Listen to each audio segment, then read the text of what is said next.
don't really find that helps all that much either. So one of the other things that we do is we train our own tokenizer. And so at their core, the tokenizers are made up of an algorithm, the tokenization algorithm, which is the model, and then the underlying vocabulary. And many of the standard tokenizers are available on Hugging Face. We started out using the Codex/CodeGen tokenizer initially, but then we decided we train our custom vocabulary from the underlying training data. So the way that this works is you have your pre-processed training data. I'm not sure how visible this is, but I'll just talk through it quickly. The pre-processed training data, which you use to train the same tokenizer, and so it's on the ssame underlying sample that your tokenizer is supposed to cover. And then you can do things like test how much of the tokenizer is actually covered, or how much of the tokens are actually covered by the tokenizer. You can blow up the vocabulary size if you try to do 100%, but often there's a sweet spot where you can cover the vast majority of tokens and keep your vocabulary small. Once you have this tokenizer, it actually feeds right back into the tokenization process, which is the next step of the data pipeline. And so it's very much integrated from the moment that you actually train the tokenizer. It goes right back into the data pipeline, it goes into your training process, and it feeds back into inference time. And so you should feel really good about your tokenizer when you have it and know that it'll stick around and be with you for some time. Here is, well, I guess first I should say, why do we do this? There are some benefits to having a custom vocabulary and custom tokenizer for your model, especially if you have a domain-specific data set or something that doesn't require you to produce as much general language. So here's an example of what this looks like. So on the left, you have the Codex tokenizer. This is what's used for Copilot, but it's also what's used just by OpenAI. So this is the OpenAI tokenizer with some differences. It's the same thing that's used for general language, and then on the right is our tokenizer, the Ghostwriter tokenizer. And this was trained on the underlying code data, and what you can do is you can just scroll through the tokens and see at about you start to see it much earlier, but definitely by the 4,000 mark, the Codex tokenizer is well into natural language, and it's talking about, French, drink, minister, all of these terms that just aren't as likely to come up in code. And still at that point, based on the frequency of tokens that it's seen, our tokenizer is very much writing code. Its tokens are much more oriented for the use case. And so that means at the end of the day, we have a smaller tokenizer, smaller vocabulary. It speeds up model training, it speeds up inference, and captures a lot more information in the same block of context. Okay. With that, I'll move on to model training. So we train our models on Mosaic ML. I'm just curious, I'm sure a lot of people have heard of and used Databricks and Hugging Face. Be curious to see raise of hands how many people have used Mosaic or heard of them. Decent number of people. So Mosaic, as I mentioned earlier, is a bit kind of like the Databricks of GPUs and model training. And so some of the key benefits that they provide, one is GPUs for multiple cloud providers. And so anyone who's been trying to acquire GPUs and have them available to train knows what a pain that this can be, especially to get it from different cloud providers if you're primarily an AWS shop or GCP shop or whatever else. So they've done some deals with different cloud providers and have GPUs readily available for them, and usually at kind of reduced prices. And you can also do this or integrate with them without having to actually sign up for that cloud provider, which is an added benefit just because it requires a lot of work to integrate a new account there. They also have a ton of well-tuned LLM training configurations, and so they've thought carefully about various learning rates, batch sizes, all of the different configuration trade-offs, and actually run these for specific models, and to both make sure that the loss curves are declining, but also make sure that there's a lot of GPU throughput and that the performance of the GPU is saturated and it's making full use of all your compute resources. And this managed infrastructure deals with fault tolerance, so if a node fails, it comes back up, and then they have a easy to use CLI for kicking off these training runs. So we used to do this stuff on our own, found that all of these benefits were really worth using Mosaic ML instead. We kick off our training runs, and then we get to watch these like pretty loss curves hopefully come down and hopefully not spike. And we use weights and biases for this logging, so pretty standard part of the stack as well. Then I will move on to testing. So testing your models is actually one of the most difficult things to do, we found, and a really time-consuming thing to get right. So one of the main methods, at least for code, is using something called human eval, which always bothered me because there's like no human involved in this system. It basically just gives a prompt to the model. In this case, it's saying in Python to write a function. It returns the sum of numbers from 1 to n, and then it gives it a function signature definition of sum of numbers.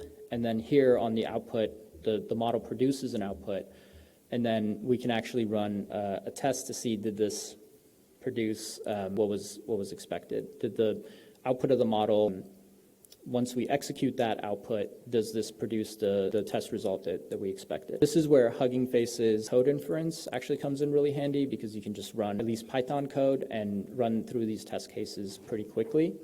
And here, one significant one, even within Python, is just the amount of time that it takes to run this. And so at this stage, inference is still really slow. And so getting a test or getting a generated result back from the model is still a time-consuming process. So if you want to run through hundreds of test cases and do that potentially like 100 or 200 times, that can take a lot of time and add up to a lot of time producing those test results. Then another is it's much more difficult to do this for multiple languages, and so Python is a pretty easy one, but having a reproducible kind of test environment to do this across 20, 30, 40 programming languages becomes much more difficult to do. There's also a lot of tasks that are very not as easily tested, I guess I should say. So creating like a login form using HTML, JS, and CSS, for example, or different types of web completion cases are not so easy to kind of run a unit test against and tell if the model's generated proper output. And as I said, we run through different test cases for model eval, get the generations, the solutions, and then statistically take a look at how many of these test cases the model gets right, for example, on the very first try in the first pass. Another really important thing here that we have to be careful of is decontamination. So we need to make sure that a lot of the test cases that are included here in the model generation or the code generation aren't actually included in the training data, because then we're biasing our results. And this is getting harder and harder to do, just as a lot of these models kind of become saturated and learn how to write all of these various test cases. It's very difficult to leave out and have some sort of unseen data that the model will then be able to use for test case that's worth evaluating its performance. We've definitely seen before where we've trained models that score really well in these test cases and then just aren't very easy to use or aren't very good at completion. I'll talk really quickly about deployment into production. This is, again, a much longer topic I could go into. We use Faster Transformer and Triton Server, and so this gives us a really optimized, highly optimized layer between the transformer model and the underlying GPUs. Triton Server also gives you some additional features, like you can deploy multiple model instances or multiple models per instance or GPU instance. It has features such as batching and a few other things like request cancellation that, when you have really low latency needs, are incredibly useful for reducing latency during. And then we run this using our auto-scaling infrastructure, and we already do this at Replit for a lot of the machines that we run and all of the containers that we're running at any given time. But then doing this for deployed models has all of these unique challenges. And so the model sizes are much larger, and then there's very specific GPU requirements. We have to do things like dealing with GPU shortages in individual zones and whatnot. Quickly go over some kind of lessons learned in the process. So data tends to be the most difficult part of the process. Laying good pipelines that are scalable and still allow for fast iteration. Once you have this process built out and laid out, a lot of the iteration is going to come from the underlying data sources. So what you sample, what you include, the tokenizers you train. Really, a lot of the model configuration, you can change it, run it, but many of the levers you kind of have to actually affect the data or the model quality and output and type are determined by what data you actually feed into the model. And so a big part of that is just having these really scalable pipelines that allow you to iterate quickly and diving deep and actually just knowing your data well. Evaluation can be more art than science, and so this is really important. We talked about the human eval test results earlier, but there's nothing like actually putting the model in front of users and allowing them to play with it, see how it feels, how it completes, the latency, how, whether or not it tends to repeat itself, all of those types of things that we call model vibes. We take really seriously at Repet and put it in front of users and kind of test with them for 30 minutes or so just to see, is this thing actually useful for them? And then it's also really important to collaborate across the team, we've learned. So there's a lot of moving parts that require being brought together. And so there are model configurations, for example, on the training side that allow for more advanced features, but then libraries like Fast Transformer may not be able to support them, or it may dramatically slow down the inference process. And so that's one thing that we've learned, is just it's critical to kind of watch the moving parts throughout the entire process and make sure that everyone is working together. Just some really quick background on like what we've noticed makes a good engineer who works in this space.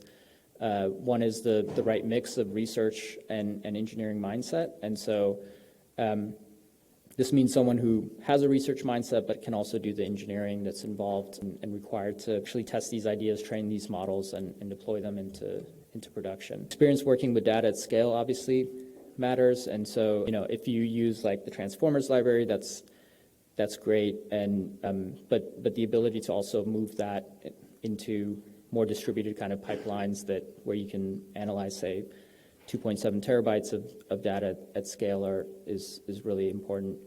Obviously, a solid technical background, so the more you have an understanding of the stats, computer science, algos, and data structures underneath really helps. And then if you're really skilled in software development, so that obviously includes programming, but also the libraries and frameworks, things like PyTorch and TensorFlow, and as well as the CI/CD process. So that fast iteration loop, if you're an engineer that kind of appreciates CI/CD and builds it into everything that they do, that type of thing really helps you when it comes time to training these models and doing it in an iterative way. And just last little propaganda is that we're hiring on my team. If you're interested in working on these types of problems, definitely come talk to me. We'd love to speak with you about opportunities at Repet.